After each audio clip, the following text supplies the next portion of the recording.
preschool. So my name's Loren. I've been running puppy preschool classes for 5 years. I've been at the Clinton Veterinary Clinic now for 2.5. As you are aware, we are filming for the first 10 minutes of this class, which means that most of the things that we do go through in week 1 will be a little bit jumbled because we don't usually go through these things in such small detail in the first 10 minutes, but for the purpose of the video we will, don't be too concerned, we will go through all of these things in a little bit more detail over the next few weeks. So as you're aware, to be in our videos for my student assessments, I just need to get you to read this out in front of the camera and introduce yourselves. And that way you can introduce yourselves to everyone else in the class as well, and if you just want to give a reason for why you decided to come to puppy preschool tonight, that would be great. Hey, my name's Jade and I consent to being filmed in this video and the footage used for assessment purposes. I consent to it being stored electronically with the students' records. And I'm just here to learn some tips from the professionals and to socialise my puppy. My name is Emma. I consent to being filmed in this video and the footage used for assessment purposes. I consent to it being stored electronically with the students' records. And I'm here because it's my first puppy and I just want to learn everything I need to know for having a new puppy. Cool. And Max, our cameraman. My turn. Alrighty. I consent to being filmed in this video and the footage used for assessment purposes. I consent to it being stored electronically with this student's records. And I'm here because I've just gotten a new puppy and I need to learn how to toilet training. Alrighty. My name is Emma. I consent to being filmed in this video and the footage used for assessment purposes. I consent to it being stored electronically with the students' records. And I'm just here because I've got a puppy that's biting me a lot and very naughty, barking and digging, so I just wanted to learn what to do. Cool. Thank you.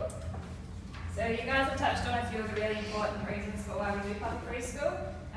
I'll hand out a little bit of a leaflet here so that you guys can take it home and have a read. So these are just the aims of puppy school. So the biggest aim for puppy preschool is socialisation. All of our puppies are under 14 weeks of age, which is their most critical socialisation period. During this time they are really impressionable, and so any experiences that they endure now kind of sets them up for their adult life. So any bad experiences can make them fearful, any good experiences can make them really happy, confident puppies. So what we want to do is have them in a controlled environment where they're going to be meeting other puppies, other people. You know, we're getting them at the vet clinic, so making this a really positive environment for them. And just creating lots of fun and happy experiences for them basically while they're in this really young socialisation period. A few of the things that we also go through, we go through nutrition, worming, vaccinations, all of that sort of stuff. So anything that a new puppy owner needs to know, you know, you'll get all that information in class. Essentially all of that information will set your puppy up to succeed. We want to give you guys the best information so that from puppyhood, you know, they grow up into happy, healthy companion dogs. And also problem solving, so any issues that you guys do have, I mean, we're all in the same boat, and so any information that we can provide you to help with all that sort of stuff. Often it really helps chatting to other people who are in the same situation as you, because some situations, you know, not all techniques work for all puppies, and so it's good to cross-compare to see what everyone else is doing. So as part of your socialisation checklist, we do have a little bit of a checklist here for everyone to go through over the next couple of weeks, so just a little bit of homework for you. So some of those things they won't be able to do on the list just yet because not all of our puppies have their full courses of vaccinations yet, but once they have had their vaccinations they will be able to go out and start to experience a few of those things.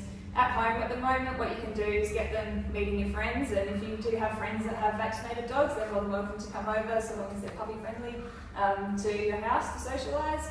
We can also put them in the car, drive them around, get them used to being in the car, turn on, you know, the hairdryer, vacuum cleaner, all that sort of stuff, just getting them used to all those noises and everything in your home environment. Alrighty. We do have a few rules for puppy preschool, so tonight being our puppy free class, it's a good opportunity to lay down all the rules so that everyone's aware when the puppies are here. So it is a little bit like a classroom.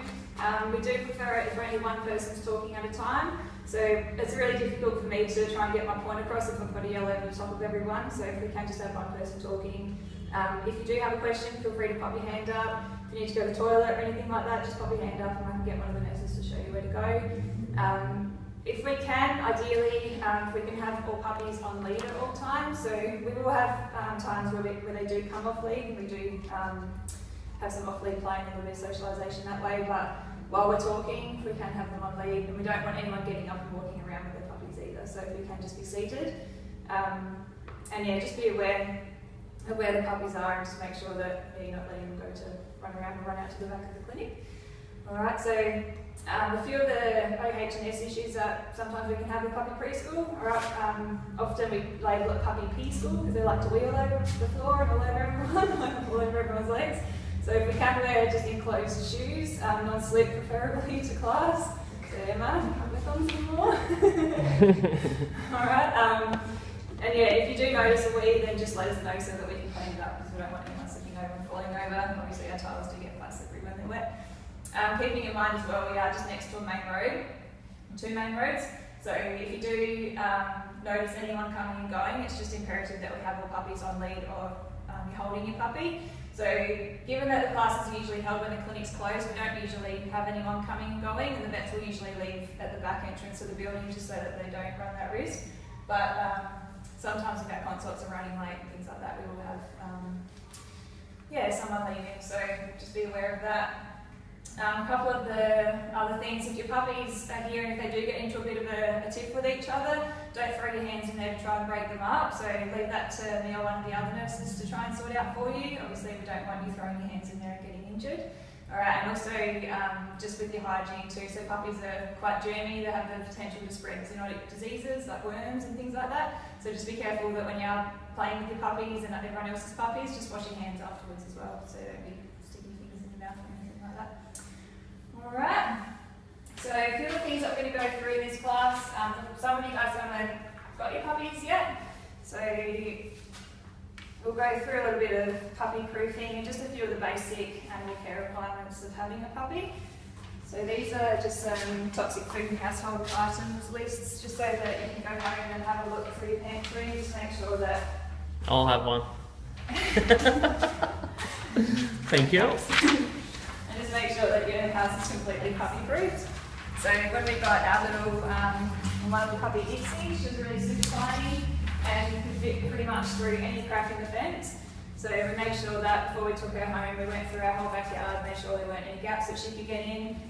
We've also got a Labrador, and so we had to make sure that when we got him, that there was no like rat bait or snail bait or anything like that in the garden. Made sure that there was no bins that he could get into. If there's any cupboards that he could easily open, make sure that we had child locks on the cupboards.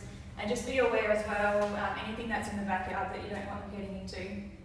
So that can be anything in the shed, if you've got plants that you don't want them to get into. So you can have a look on the plant list as well that I've just given you. That will give you an idea of any plants that are in your environment at home that they shouldn't be eating.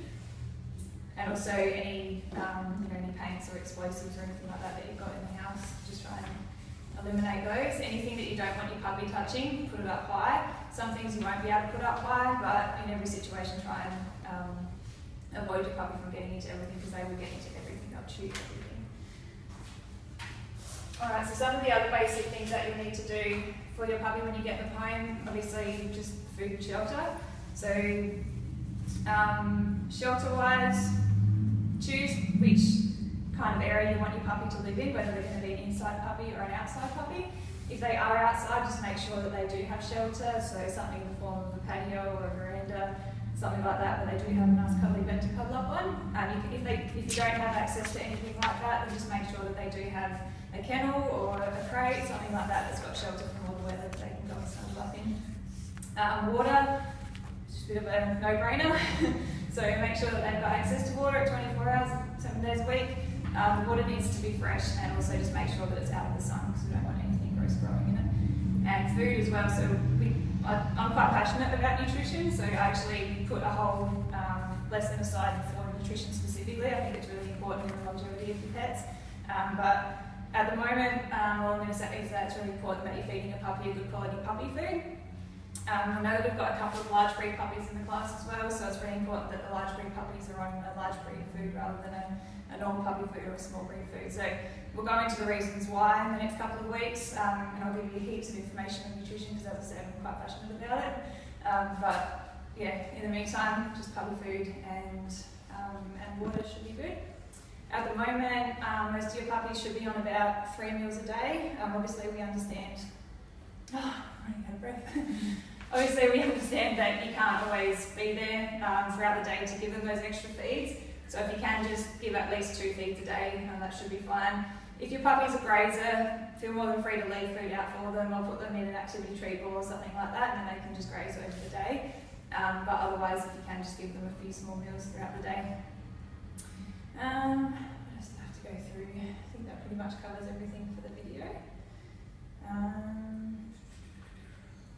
I guess the other thing is do a bit of research on your breeds as well, so just to see what your requirements will be for the duration of their life. We do have a working breed puppy in the class as well, so if we can next week maybe come to class with some information on that breed, and then you can introduce your puppy, introduce something interesting about their breed, and also that sets you up so that you know what you're in for if you haven't already. So a few of the important things with your puppies as they get older is making sure that they've got a lot of environmental and mental stimuli.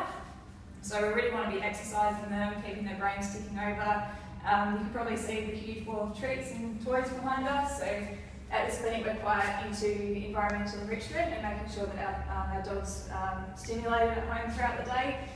We do tend to see quite a few behavioural problems in dogs that don't have enough output throughout the day for their mental stimulation. So we have quite a few different types of treat balls and activity balls, different types of like maze games and things like that, just to keep them going. Most of them are food orientated games, in which case puppies want to eat, so they're a really good motivation to get them going.